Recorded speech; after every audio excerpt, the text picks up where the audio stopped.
Ladies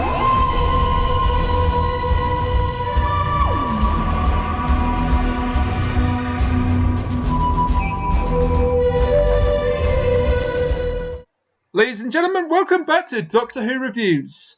This week, our episode is the Tsuranga Conundrum. And joining me to talk about it are two special guests. Firstly, to my virtual left, his favourite fairground attraction is the Hall of Mirrors. It's FreezingInferno. You know, I actually wrote that into a book once.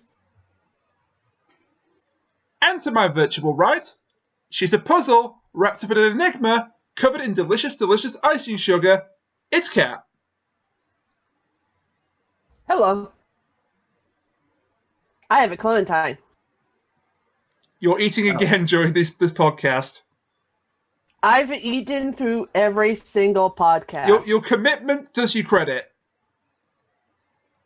There have been times where we were about to start and I'm thinking, oh shit, I need to get something to eat so I can keep up my fat American routine. By the way, if you had that the Strong Hotel be deployed within a minute of the podcast, you win the car. I didn't do it this time. So, yeah, the Tsuranga Conundrum. I am pronouncing that right, I think. I suppose. This is a bit of a strange one to talk about, because, if I'm being honest, I didn't really enjoy it all that much. I have thoughts, and those thoughts are, it was a perfectly serviceable episode of Doctor Who to sit down and watch on a casual Sunday evening just to relax and have a good time with my television show, but it's not like a high watermark of the series for me. Yeah. Not at all. I likened it to two things. One, Lilo and Stitch, because the main monster is absolutely adorable and indestructible, just like Stitch is. And two, Empress of Mars. And yes, I enjoyed Empress of Mars a lot more. Yeah, I can cop to that too. But I do have a thing for I do have a soft spot for the Ice Warriors. Yeah, but it's just one of those episodes, like, before we enjoyed Empress possibly just because it came after that series of episodes that we don't talk about anymore. And meanwhile, this one is a standalone after several excellent episodes, so we have those to compare it to. So it's, sort of run-of-the-mill Doctor Who, but it's still, pretty good. It's not offensive. Well, yeah. Not that I can tell. It's not offensive to us. I think for the most part, it's not offensive. But, I mean, eyebrow raising is the most it got out of me, personally. It turned you into Dwayne "The Rock" Johnson? No, that's Kat, because Kat's the cook. Can you smell? Oh, for God's sakes. Please don't say, can you smell what Kat's cooking? That does not sound right.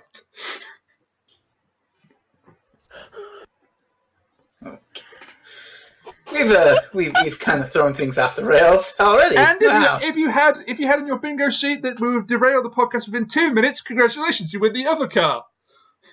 And you get to take a shot. And you know what? I'll give you another shot to take, because for it right now, mirrors. I don't think there's actually any mirrors in this. Because I just corpsed a bit. I don't think there's actually... Oh, Jesus. Cat corpsing, send for the man. Right, let's get back on topic here. I'll tell you the one thing I think was, or the one person I think was a highlight here, and that was Jodie Whittaker's performance. I thought she did a really good job here. There are two moments that I really liked with Jodie Whittaker in this episode. I think you know the two. I'm curious to see if they're the ones I've got written down here. Okay, well, the first one is when she first gets on the ship and she's clutching her side in pain. She's like, no, I can't leave the TARDIS. I gotta get back to the TARDIS. We gotta turn this goddamn ship around. And the Dr. Andros? And what was... Astos. Help me here, Aniak. Astos? Astos. Okay. This is what happens when you only watch the episode once. Not asbestos, as one person has told me. Asbestos? Christ. Okay, so Astos is the guy, and he very calmly explains, like, actually, you're being wild, and this doesn't make any sense, and you need to calm down. And she's like, Yeah, okay. Yeah, I'm overreacting. I apologize.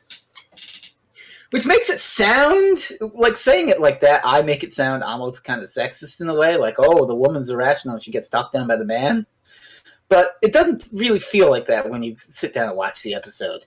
It really feels like the doctor it really got feels into a like panic. someone panicking. Yeah, the doctor got into a panic and is genuinely apologizing for not taking the situation into account, which is really interesting. I couldn't see another doctor really doing something like that. And I don't know, again, if this is just... Oh, which one? The 6th.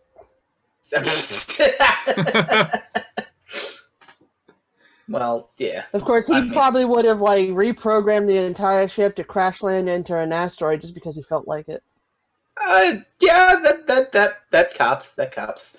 No, but like the way that the doctor is panicking at first and then actually genuinely apologizes for not taking everything into account is a pretty unique character trait, one I've seen for other doctors, so it's neat to see Jodie Whittaker doing that.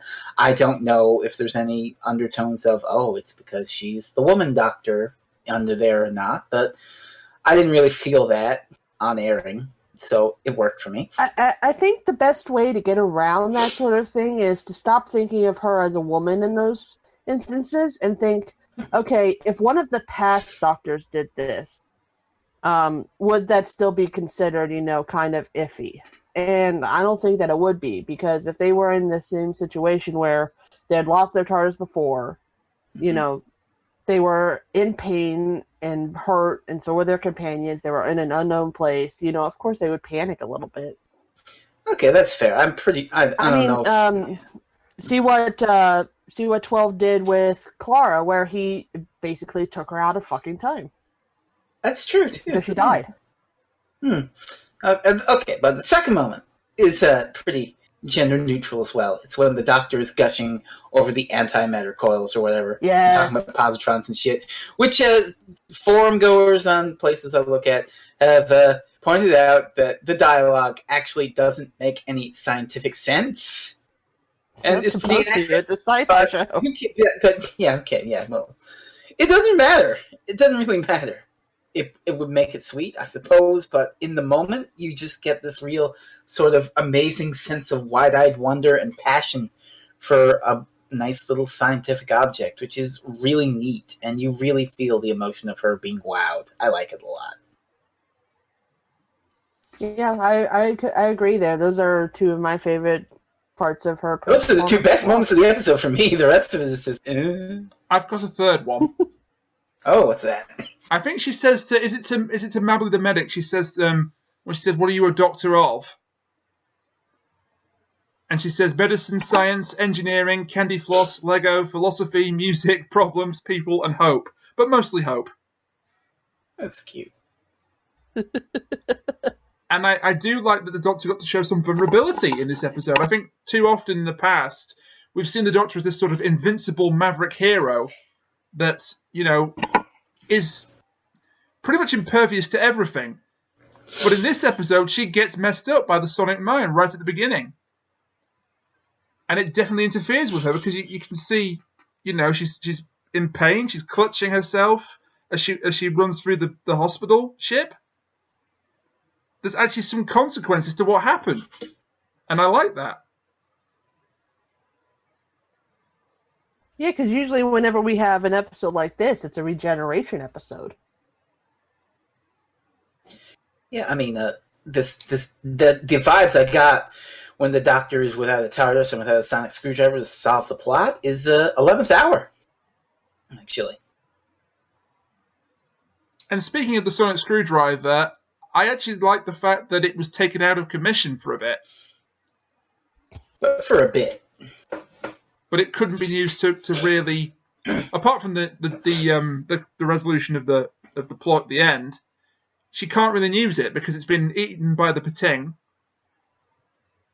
And believe me, I have some thoughts when we get to talking about the Pating. But it was regurgitated, so nobody who's don't panic. It's still there. Really, I don't know what she would have done if she had the Sonic. Like at the point where she figures out the bomb is there, that's a bright when she gets the Sonic back and it's like, oh, now I know what to do.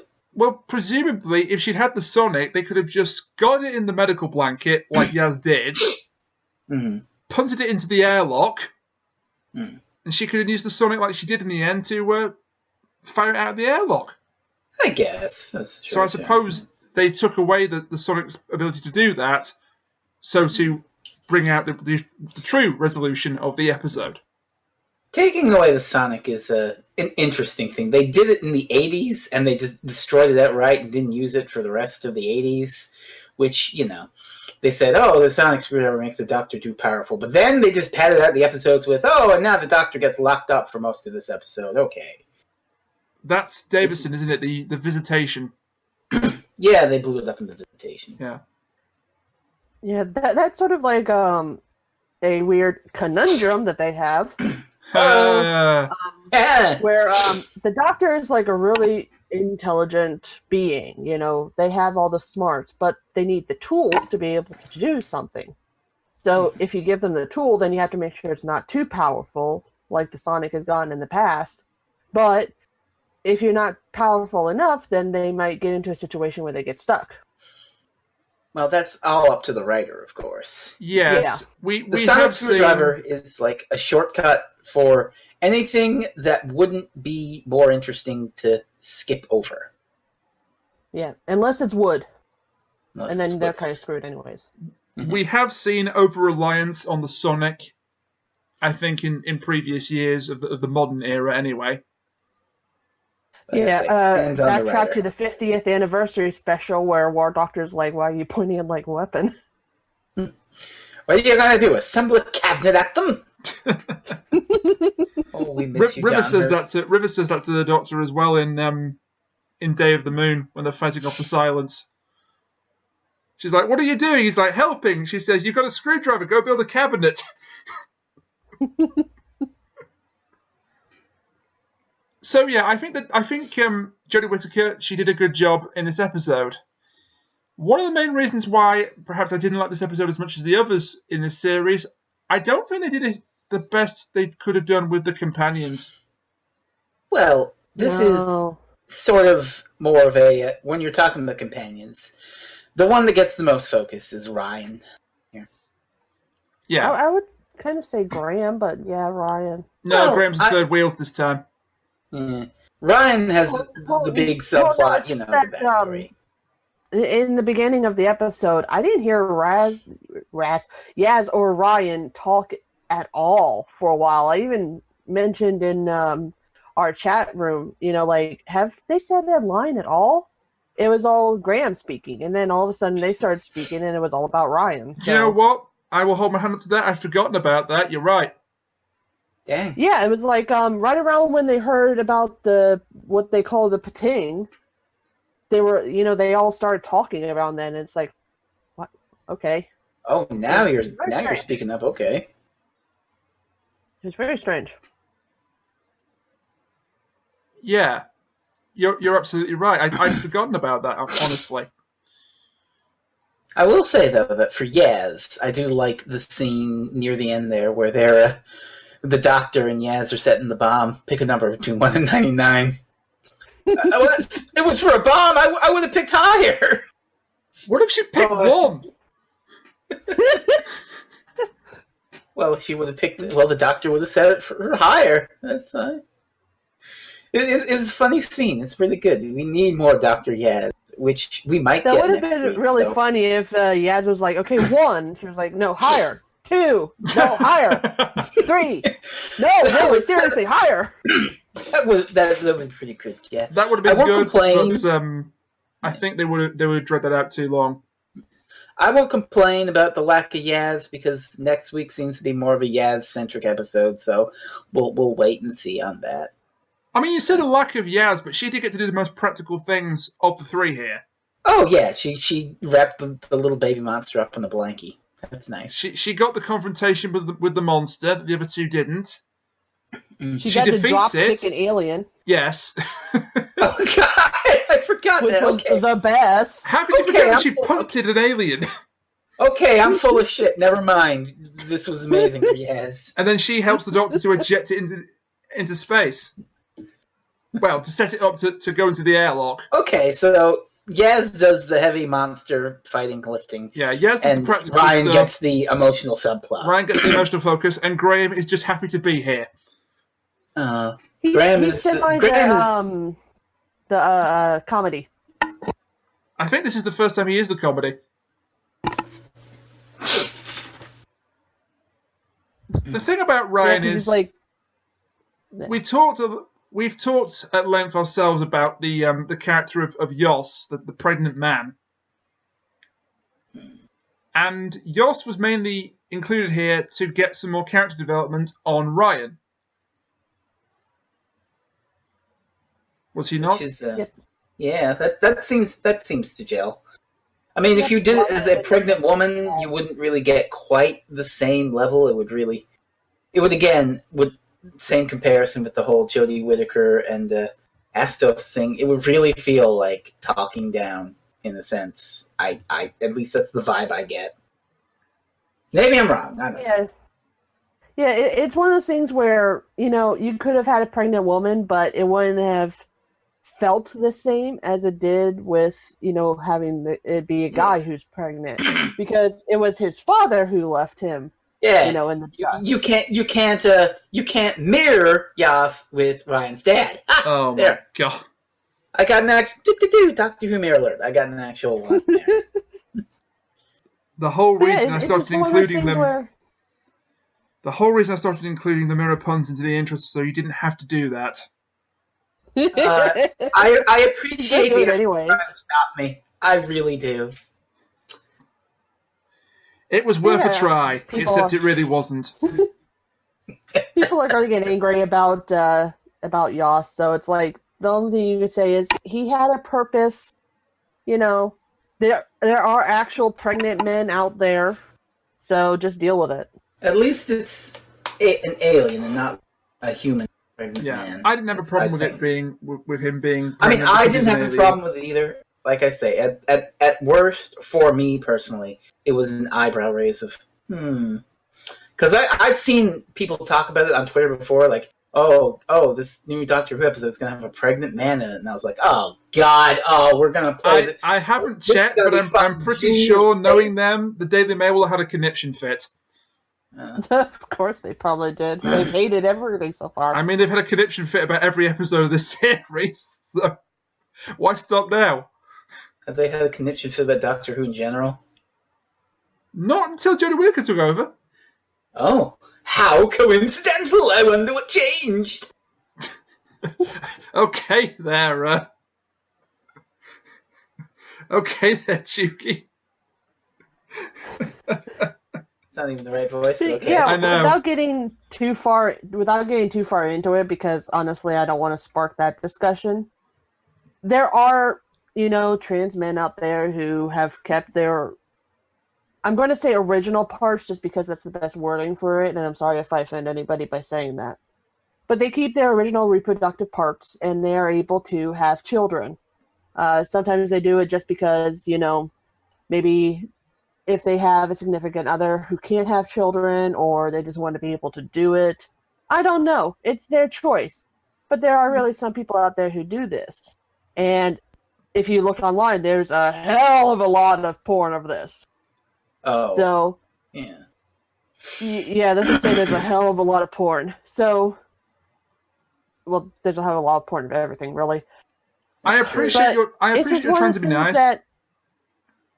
I get you're trying to be nice. That it's not there to specifically offend anybody. It's there to help mesh with Ryan.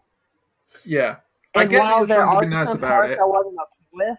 There's some parts I wasn't okay with, like the whole, I can't be a dad, I'm not good enough, and then they're kind of talking him into it. That I'm not entirely okay with, but honestly, in the end, it's just a small part to help move Ryan's story along. Yeah. In a way, if you really wanted to pick at it, you could look at it as an anti-adoption thing, like, you've got to do that. But yeah, I'm not interested in picking at that. I think you're reading way too much into that. Not really. I'm sure people have poked at that. Like, part of me thinks that Chibnall included the character of a pregnant man just to include the character of a pregnant man. Yeah, probably. No. Sometimes a cigar is just a cigar. I will say, Kat, I know you're trying to be nice, and it's a good thing, but you don't have to apologize. You're not. It's not offensive to say what you said about the reproductive parts. Well, there are just some people out there who we don't know the correct terminology. There's some people out there who are extremely sensitive about this sort of thing, and they take any sort of reference like that as offensive. So I'm just covering my bases. Yeah, I'm not having a go at you. I think it's a nice thing to do. I'm just saying you don't have to worry. I don't think people would find that offensive. Well, and it's like, honestly, I'm of the mindset of as long as it doesn't hurt me or anybody else, I don't give a shit what you do. So you want to be gay, that's fun. If you're into, poop, sex, shit, I don't care. Just leave me out of it. So if there's a trans man out there who wants to have a baby and you can, afford it and it's good for you, good. I don't care what you do. It's not my your body, your choice. Go wild, buddy. Ultimately, it's their choice, isn't it? It's their choice. Yes. And that's what it all comes down to. It's their choice. Well said. Right, let's really address the real sticking point for a lot of people of this episode. The monster. The Pating. I liked it. This is a sticking point? Well, it's a bit of a ridiculous sounding name. We've had a goddamn red cactus alien named Banafalana Kata, or whatever the fuck his name was. You were close, but not quite. But yeah, I don't remember that episode. That was like, that's a decade-old episode. I think, and I'm totally not pausing to look this up on my phone on TARDIS Wiki or anything like that.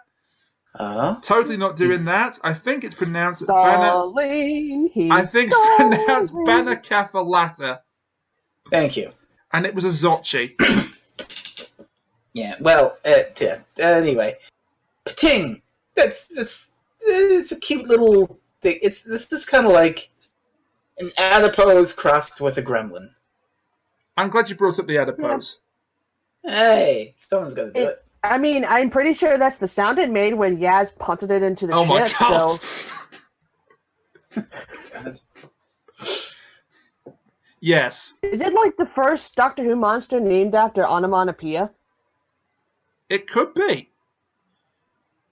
Because I'm not sure I remember any others that are named, any sort of sounds. I think the reason why there's been some backlash against this is because it was sort of built up as a deadly and unusual threat before the episode, and the whole thing, we couldn't see it in we didn't see it at all in the pre-release materials. We didn't see it at all in the trailers. And then you finally see it, and it's Lilo. Stitch. Lilo? Stitch. Lilo's the girl. It's just Stitch. Oh. Brainiac's seen a lot of Disney movies, y'all. I really have, but I got that completely wrong. Wow. God. It's just Stitch. Stitch. I'm imagining is this tiny little human girl running around terrorizing everybody. It's just Lilo with toxic skin. It's Fear Her all over again. Just a fucking 8-year-old Hawaiian child ripping apart. That's one for the quote back. That is Radiac, 6th of November 2018. It's just Lilo with toxic skin.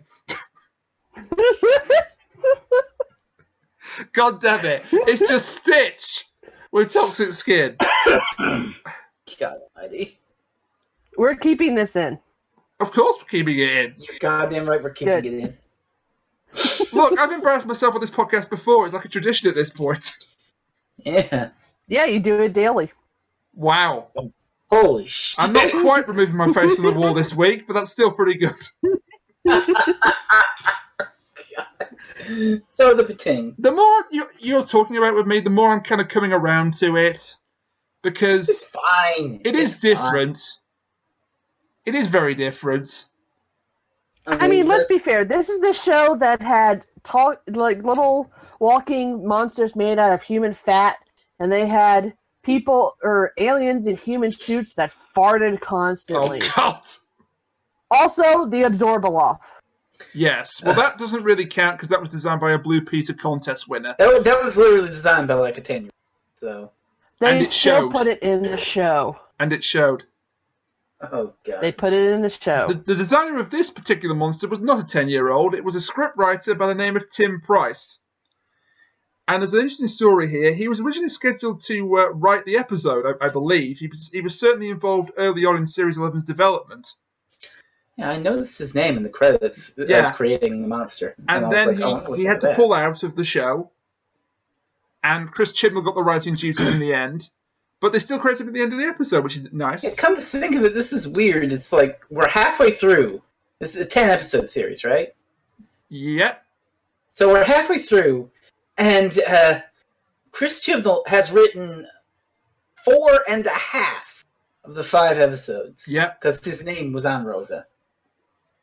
The guest writers, the solo guest writers, are not coming until next week, and then I think the next 2 are guest writers. It's interesting that we Saving the best front-loaded for the last? series with all Chibnall instead of a peppering. Yeah, I'm not sure I like that, but I mean, knowing now what you told me about the whole, he had to pull out, so Chibnall had to sort of jump in and salvage the ship. That kind of explains why this is so kind of underwhelming to me. Well, it's not confirmed he was going to write the script for the episode. He did come up with the Pating and its name. And they were very high on the Pating and its name, the writers. They liked it a lot. They said it was a very clever name. I personally don't see it being a clever name, but hey. I kind of imagine it like Pating is usually the onomatopoeia for metal hitting metal. So wouldn't that make sense because it's ripping apart a ship and flinging metal all over the place? Oh, that's clever. I like that. Oh, I like that. It's onomatopoeia for what it does. But surely if it was about metal hitting metal, it'd be called clang. Clang. The fucking clangers are in Doctor Who now. No. Clang is an actual sound, Frezno, you Philistine. It's when metal hits metal. I thought that was Pating. Katz just said that. I suppose it could be Pating and or clang. So you want the clang. I don't make the rules. I think they wouldn't go with that just because it sounds too close to the Krang. And that's kind of copyright. Yeah, actually. Okay, so far I've been proved wrong that it's a bad monster and it's not. I've been proved the name is stupid and it's not. What else do you want to prove me wrong with today, guys? It's open season. The mere references are the best thing of the show. That's why. Let's not go nuts there. I will be honest about this monster, though. I get the feeling they're going to use this thing to sell toys. Oh, God. Yeah. What? Yeah. Funko Pops and plushies and toys. You're going to... I don't even care. I want the plushie. That thing is adorable. I want it to be like one of those creepy little... Have you seen the stuffed animals where when you squeeze them, their faces go evil and shit? Oh, my fucking That's just a cat. I want one of those. You're just describing a cat. Well, they have a cat, they have a polar bear, and they have... I'll send you pictures later. Look, the only plush for me is my big plush talking Dalek that I have on my desk. Oh, God. I did like the way that they gave the Pating its send-off. Oh, that was cute. Yeah. At first, I thought when the bomb went off, I thought, oh, no, is it actually going to pop in there? That's a bit cruel. No. But it didn't die. Nope, she just fed it really well. Some people thought it died when it got blasted out of the airlock, but it can survive in the vacuum of space, so... He's fine. It's a xenomorph. That's what it's like. He looked content. He looked content. This story did seem very much like Alien in a way, you know. You're on a ship, there's a big monster. That's what I was going to bring up. For a second, when it was revealed that Yos was pregnant, I thought the twist was going to be that he was going to give birth to another Pating. Oh my God, that would have been so fucked up. Like not bursting out of his chest like John Hurt in Alien, but just giving birth to it. Christ. They didn't go... I'm surprised they showed as much of the birth as they did. Oh, God. The thing that they would cut out. Yes. Well, they cut the baby out, yes. Yeah. You know, that nice, clean TV baby. Yes. Totally not covered in horrible manky stuff. And totally not supposed to look like a potato. Oh, Jesus. I'm not kidding. I've seen pictures of newborn babies from like friends and family. They look like potatoes. We went from poutine to potatoes. Nice. And that's Centaurans. What are you talking about? Nice.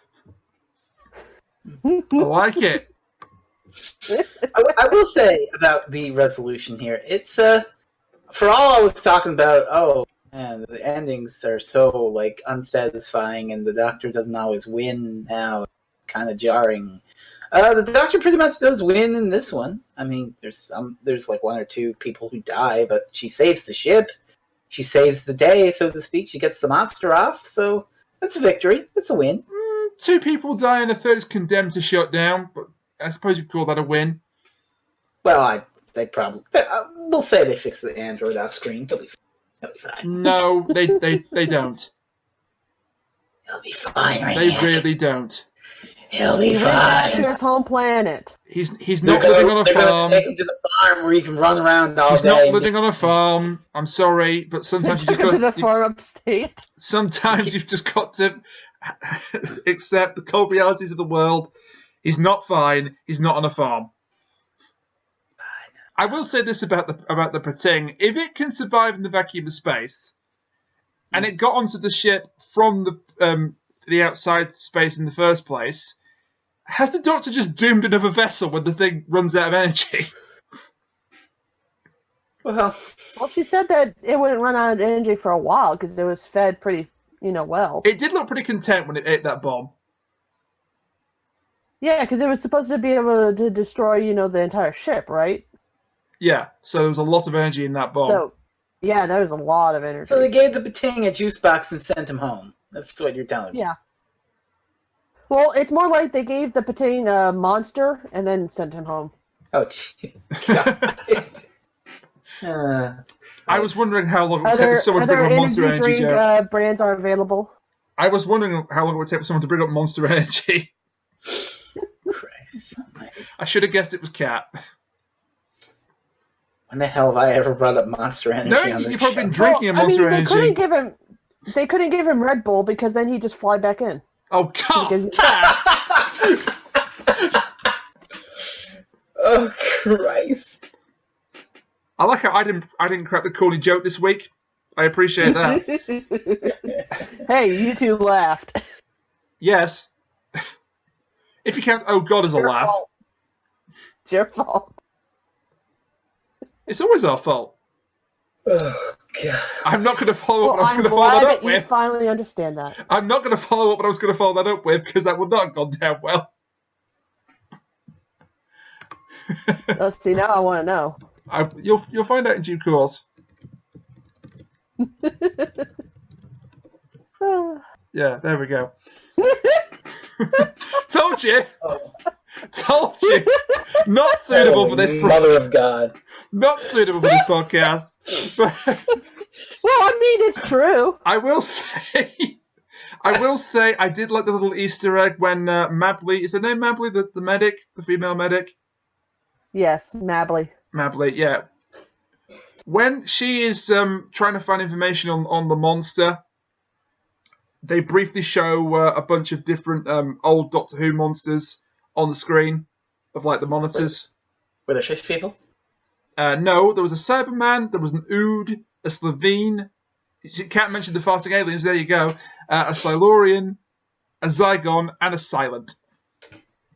A what? Well, it's too bad they didn't have the Daleks, because then that could have been their one appearance that they needed each season. Yeah! Or each year. You're right! Yeah. But they didn't, so we have to look forward to that. With them. We have to quote-unquote look forward to that later on in the series. Hmm. Maybe they'll be the season finale. I mean, they can't show up in the Demons of the... Unless they are the Demons of the Punjab, but that would be ridiculous. Oh, no. Well, no, look, Rainiac, we all know the truth is that the demons are white people, as it should be. Please tell me. Aren't you white? Yes, I am so white that Snow gets jealous. You are, as the English would say, as pale as pasteurized milk. Holy Yes. Christ. She said it If you first, put me not next me. to Snowman, you wouldn't realize which one I was. It's not being cruel if she brings it up first, okay? The other weak thing about this episode, I think, because I've had my mind totally changed on the Pating by you guys, is the supporting cast. I liked them. They don't really stand out, most of them. I mean, They're okay. some are not even that necessary to the plot. We've already talked about Yas, the pregnant man. We have. We don't need to mention that again, thank goodness. So the next big one is the general lady. Yeah, General Cicero and her brother Durkas. Mm-hmm. I saw that. Even Durkas. I saw that resolution coming a mile away that he would make her proud, but she'd die before it happened. Well, yeah. Saw that coming a mile away. Well, no, he already made her proud when he managed to make that whole the Pacific Rim thing. Yeah. We'll go with the Pacific Rim thing. I know what you mean. Yeah, I honestly forget exactly what it was called. It was like neuro-directional thing. She was a neuropilot, wasn't she? So it meant she flew out of her mind. Yeah. Which is pretty cool. Yeah. I kind of wish we had a little more of that. Like, we could have seen the outside of the ship while she did it, but all we saw was her sort of swaying around. Well, here's my point. I think because they included perhaps one too many extra characters, supporting characters, there wasn't really time to flesh any of that out. Yeah. Well, I mean, I would have been happy if they had taken any of the excess other shots of the outside of the ship and just used that to be her piloting. Yeah, they could have done that. I mean, if you say someone is an excellent pilot, you have to show, not tell, and they kind of just told and didn't show. So that was a little frustrating. The supporting character I like the most, funnily enough, is perhaps the one that was the most superfluous and could have perhaps been done away with, and you wouldn't have missed anything. But the android Ronan. I actually liked him. He was pretty nice. He didn't go evil, so that was good. I was expecting that. My trust in androids has been eroded by the Alien series. Oh my god. My trust in androids has been eroded by every single thing that has ever had androids in it ever. Yeah, I kept thinking he was going to betray everyone, but he didn't. Good. There is a throwaway line about how he could touch the Pating because he's an android and therefore he's not organic and he's not affected by the poison. But that's never expanded upon, unfortunately. Although, if he's non-organic, then it could have eaten him. No, that's also true. While we're talking about things that didn't really get followed up upon, the Doctor's whole panic about, oh no, the TARDIS could be gone, we need to get back immediately. For all that panic, if they really probably should have followed up with her getting back to it safely, but I mean, we can assume it happened off screen, but this just seems a bit off, I think they were running out of time at that point. Yeah, another sort of rushed ending, maybe? I don't know. I think the episode was on the whole was rushed. Yeah, well, again, the circumstances. So it could have.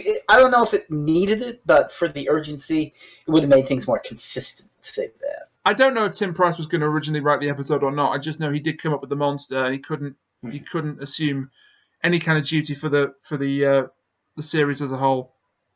I don't know. It makes sense considering the superb episodes we've had from Chibnall previously, compared to this, which is more in line with his pre-showrunner work, let's say. Yeah. Right. Which I feel like is best explained away by the whole production issues. Just bang the fucker out in a weekend. I've called Ronan an unnecessary character, but I did feel a bit sorry for him at the end. Yeah. He's fine. He's still on a farm. He's not fine. He is lying dead in a ditch on one of those junk planets The only farm he's on is the one he's bought because he's dead. He's fine. This is an ex-Ronan. Oh, Jesus. He does get the best line of the episode. Which one? When the Doctor is removing the bomb and she's trying to explain what she's going to do with it, he turns to Yes and says, "Are you also experiencing comprehension deficiency?" Oh, God. I thought that was great. And then Yes just goes, yeah, all the time, mate. Or worse to that effect. The other two characters, Astos was wasted, quite literally. God. 15 minutes in. I liked him. because he was cute. I liked him. Yeah, I liked his sense of responsibility.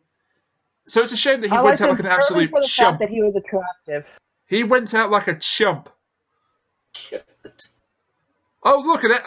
Look, an escape pod. I must enter it immediately. Oh, no, it's close behind me. I'm dead now. There was something about what he said while he was in the pod that confused me. He made it sound almost like he knew exactly what was on board, and that he knew that it was, like he almost conspiracy almost. He knew it was going to explode, yes. I didn't think it was going to explode. He knew about the Patang. It's like he was like, they tricked us, or it tricked us, or something like that. Oh, I don't think he knew about... I think he just was referring to the threats, because he knew there was something had got on board that wasn't supposed to be there.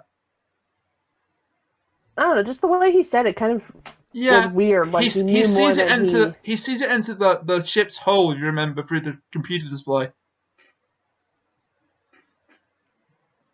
And I will say something that's going to be quite embarrassing, but I'll say it anyway. The scene where he hands the earpiece to the doctor, he calls it a cum dot. And both me and my dad misheard it as something else. Oh, no. He doesn't watch Doctor Who, so he was just sort of like on the sofa, sort of in and out of sleep. But he woke up at that moment, he heard it, and we just looked at each other and just grinned at each other because we knew we'd heard the exact same thing. God's sake. And then, of course, he made it worse by saying, what's the name of this episode? The Tsuranga Conundrum. Oh, Jesus. No, Conundrum, Dad, Conundrum. He was joking. I like your dad. He knew what it was called. Can we get your dad on the show? No, this is not a Sotscast situation. Oh, Jesus. We're getting your dad on the show. We're not getting my dad on the show. He would never agree to it. He could be on next time, and we could talk about the demons of the Punjab. He hates this show. That more makes reason. it even more fun. I have toyed with the idea of getting someone on that's never watched it before for a fresh perspective.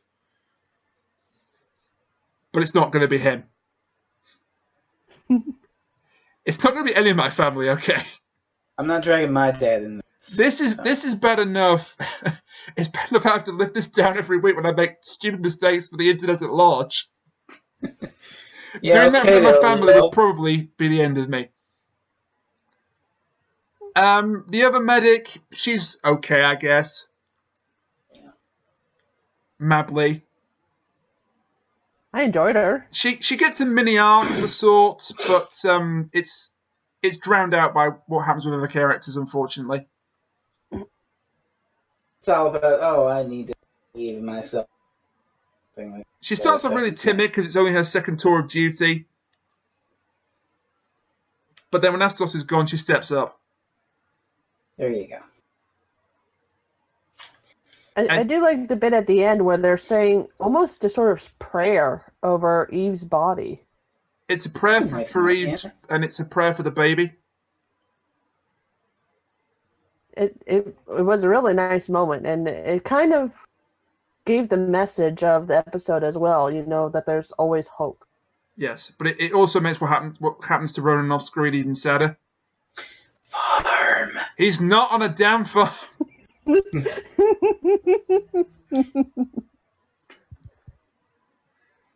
I'm sorry. It would be nice to think that he lives. It would be nice to think that Dirk has said, hang on a second, you can always serve me now, but I don't think that happens. Farm. So yeah, that's really all I can think to talk about this episode. I'm sorry to sound so down about it. It wasn't terrible. It was serviceable. It was just sort of there. So are we going to round table this? I would say we could call it filler. Well, given what's coming up next week, yes, I think we could absolutely call it filler. Jesus Christ. So, yeah, should we round table the overall thoughts here? Yeah. Since you brought it up, you go ahead. Okay. It's fine. It's just fine. Like, I didn't hate it. I laid down and watched the episode. I'm like, okay, I got into it. I didn't really get into it and get invested, really, like other episodes. And then the really crunchy, resonant bits in there. It was just, hey, there's a little cute monster on the spaceship, and we gotta run around. It's fine, Doctor Who. Did I say? I don't know if I said this in the opening proper or before recording, but this sort of episode, the quality of this episode, is what I think we all expected the Chibnall era to be when it was announced that he was showrunner. Like this level of this is perfectly okay, Doctor Who. Which would have been fine if not for the 4 episodes of higher quality, let's say, above it.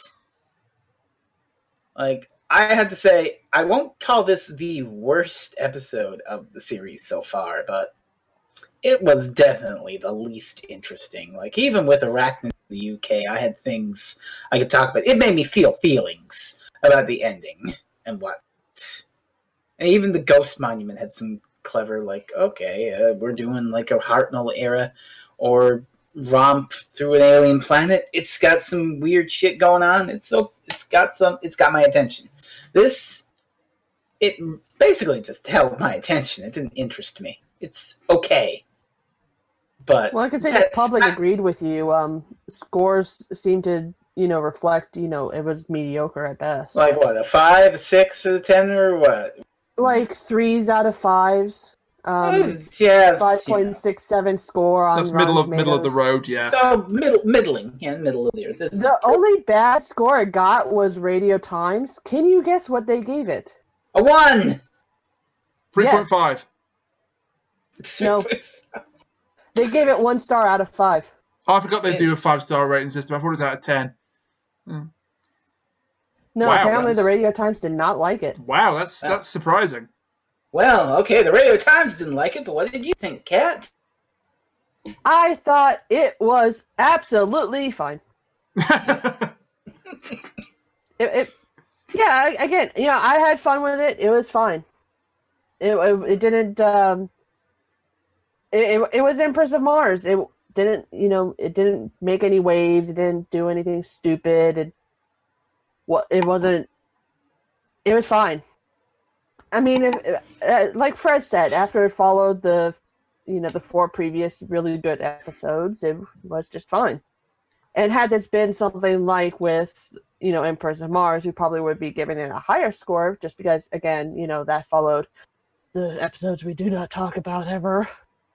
But, it was fine. Empress of Mars I came like out the after In the alien. Force of the Night. Shut up. At least you didn't mention the other one. But the moon being an egg? I like the alien. I'm going to kill you in your sleep. I really do want a plushie of that. That'd be amazing. You want a plushie of killing Frezno in his sleep? Adipose. No, of the Pating. Yes, I know. I'm messing around. Carry on. I mean, the only plushie I'll have of killing Frezno in his sleep is a voodoo doll, so I've already got one of those. Jesus. I think I may be going to that farm with Rowan after. Oh, that's okay. I've got one for Rainiac, too. I mean, what? Anyways. Yeah, it was fine. Oh, what's this pain in my side all of a sudden? Damn it. That's really weird. That's coming all of a sudden as well. What? That's coming all of a sudden as well. Anyway, I've still got a spleen. I'll give you my thoughts about it. Remove the appendix. I thought it was the weakest episode to date, honestly. I say weakest, not worst. Like, of the Whittaker era, you mean? Of the current... not of, like, the entire modern era. No, just this series. Okay. I think of the 5, it was the weakest. I can agree to that. For the reasons that you've brought up. I wanted to like this one, but the plot was all over the place. I think there was maybe 1 too many supporting characters. and the companions didn't really get much of a chance to shine because of it. I have also got written down here the monster was ridiculous, but you've changed my mind on that, so forget that. He's fine. The Bating is fine. Yeah, the Bating is fine. But not Ronan, am I right? Oh my god. I think Jodie Whittaker gave a good performance, so that helps it out, but it's not enough to save it. It's not a terrible episode, it's a decidedly underwhelming episode, and it's a real shame for me that Series 11's momentum, which was quite considerable up to this point, has now been halted, at least for the time being. Well, I have hopes that next week will at least be interesting. Oh, it's going to be interesting, all right. Speaking of... Yeah, next time we have Demons of the Punjab. You're so screwed. Ooh, boy, am I screwed. You're so screwed. This is going to be a tough one to watch. We we know how I felt. We know... I'm ignoring you. We know that Yaz will meet her grandmother, so there'll be more focus on Yaz, some more character development for her, which is much needed, again. I don't know if the demons refer to literal demons in the title, or to aliens, or as Kat's alluded to already, white people. Well, let's be fair. It was. I was going to say it's totally white people. It was a time where everything was encompassed by one word. You know, all strange women who were spinsters were all witches. So who am I kidding? All strange things are just demons. Who am I trying to kid? It's totally white people. Yeah, it's white people. It's a metaphorical demons. I'm sure there might be a monster. The real monster was colonial. Oh my god, you've been waiting to say that for 2 weeks, haven't you? The real monster was white people. Of which you are one, so... Yes. Again, whiter than the freshly driven snow. We should hook you up with Seamus sometime, you'd love it. Oh, Jesus.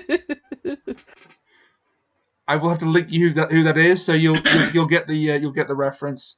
I get it. We can get lost in the freezer together. Next time, the partition of India and character development for Yaz and terrible, terrible guilt on my part. It's okay, Rainiac. Just remember one word about your history. Problematic. Oh, God, get out of here. Get out of town.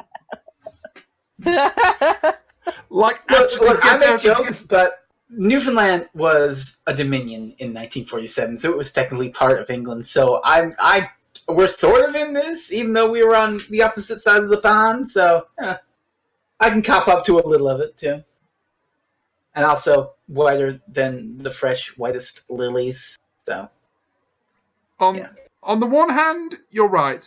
On the other hand, I am so screwed. Oh God, yeah. I mean, you're still you're the one who's currently a British citizen, so yes. So that has been our thoughts on the Tsuranga, not the experiment, God damn it, the Tsuranga Conundrum. All this talk of colonialism has fried my brain. It's okay. We'll put you on a farm. You'll be fine. Like one of those farms upstate. Yes. Yeah, we hear there's a really nice android there. Unfortunately, the android can't answer because he's dead. But anyway. He's fine. He's not fine. Apparently, this is the hill that they're going to die on. As opposed to the farm he died on. Thank you. That's it. That's it for this week. We can't top that. So thank you to you, the audience, for listening to us witter on about this episode that we didn't really enjoy all that much. Well, Kat did, but two of us didn't. Yeah, I mean, I love Lilo and Stitch. So. And join me when I go solo next week, for there'll be absolutely no talk colonialism whatsoever for Demons of the Punjab. Oh, that's okay, honey. Easy. Get it. I couldn't say that with a straight face. I'm sorry. It's okay, honey. We'll be there to make sure you feel all the white guilt. I cannot do this one alone. I cannot, by law, by podcast law. I cannot be left alone to do this. Are you still banned from most Indian restaurants, like many British people are? No. Oh my God. I've been to Indian restaurants. Well, good. Then you see you're on the way to recovery. I wasn't Get born yourself- during the get partition yourself of a curry India, roll, but Ash. thank you for playing. So yes, next week, My Worst Nightmare. Until then, thank you for watching and bye for now. Wait, this next episode isn't about mirrors? This next episode isn't about people who go to live on farms. Until next week, please, bye for now. Oh wait, I got it. A mirror farm. Now we're talking! Bye for now.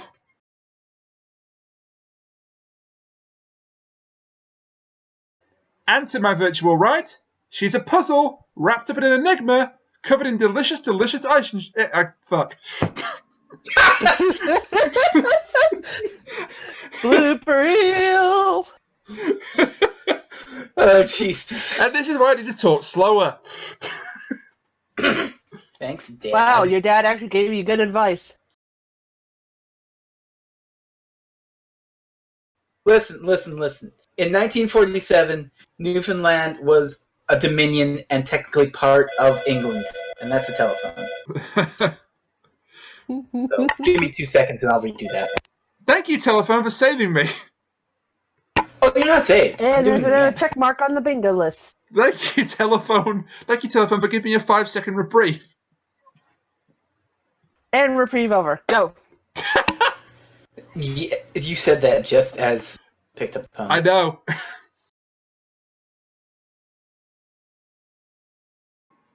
Holy shit. I think we let the episode end this time. Oh my god. That was a snort. Holy shit.